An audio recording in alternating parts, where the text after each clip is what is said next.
Deer student, যদি a x square plus b x plus c সমান 0 হয়, সমীকরণের মূলদয়ের অনুপাত m/n, এখানেও অনেক অঙ্ক আছে, 3:4 আছে, হয় প্রমাণ করো যে mn is b square equal a c into m+1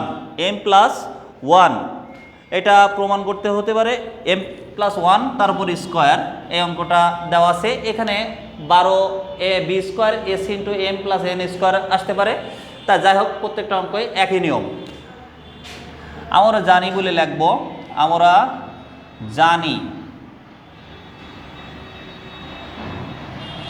জানি বলে মূলদয়ের সমষ্টি সূত্রটা আমরা এখানে প্রয়োগ করব। ফার্স্টে মূলদয়ের সমষ্টি, আমরা যেহেতু এখানে অনুপাত দেওয়া আছে তাই অনুপাতের সাথেই কাউন্ট করব, আর যদি অনুপাত না থাকে আমরা আলফা এবং বেটা ধরে করব।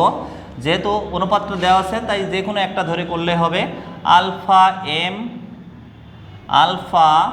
এম প্লাস আলফা এন সমান সমান -b বাই, এটা আমাদের সূত্র অনুযায়ী বসাতে হবে। এখন দুটোর ভিতরে আলফা আছে তাই আলফাটা কমন নিই। Alpha M plus N equal -b by A, এটা গুণ আকারে আছে তাহলে আমাদের ভাগ হয়ে যায়। Alpha equal -b by A into m+n, এটা হচ্ছে 1 নম্বর সমীকরণ। আবার যেহেতু আমরা একবার লিখেছি আমরা মনে করি তাই লেখা যাবে না। আবার মূলদয়ের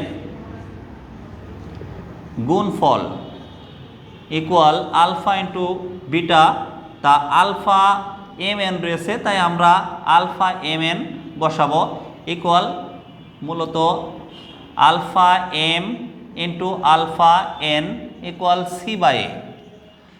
তাহলে এখানে আমরা গুণ করলে alpha square mn alpha square, তাহলে একটু লিখতে সুবিধা হয় সি বাই এ, এটা আমরা 2 নম্বর সমীকরণ লিখি।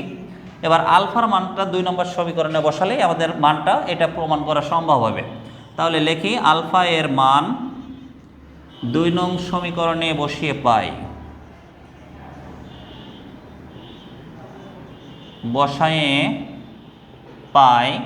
তাহলে 2 নম্বর সমীকরণ আমাদের mn রয়েছে তাই mnটা আগে বসালাম। এবার আলফার মান যে আমরা পাইছি সেটা আমরা বসাই, -b by a into m+n equal ছিল কি সি বাই এ, ব্র্যাকেটটা বসিয়ে যেহেতু স্কোয়ার রয়েছে তাই আমরা স্কোয়ারটা বসাবো। তাহলে mn স্কোয়ার করলে একটার ভিতরে হয় না, সবার সাথে, তাহলে বর্গ করলে আর মাইনাস থাকে না, into b square by A square into m+n তারপর স্কোয়ার ইকুয়াল সি বাই এ। তাহলে এই গুণটা আমরা উপরেটার সাথে করতে পারি। তাহলে mn B square by A square m+n তার উপরে whole square equal C by A, কোনাকুনি গুণ করি। তাহলে আমরা কোনাকুনি গুণ করলে আসে mn বি স্কোয়ার ইকুয়াল এ স্কোয়ার সি ইন্টু m+n তার উপরে স্কোয়ার। যেহেতু আমাদের বাম পক্ষে এইটুক রাখতে বলছে mn, তাহলে এটা বাড়তি আছে, এটা গুণ আকার আছে, তাহলে আমরা ভাগ করে দিই। তাহলে mn বি স্কোয়ার ইকুয়াল এ স্কোয়ার সি mn প্লাস তার উপরে স্কোয়ার বাই এ। অতএব mn বি স্কোয়ার ইকুয়াল, দুটো এর থেকে একটা এ বাদ দিলে একটা এ থাকে, আর সি তো আছেই, m+n তারপরে হোল স্কোয়ার। আমাদের অলরেডি প্রুফড হয়ে গেছে, প্রমাণিত।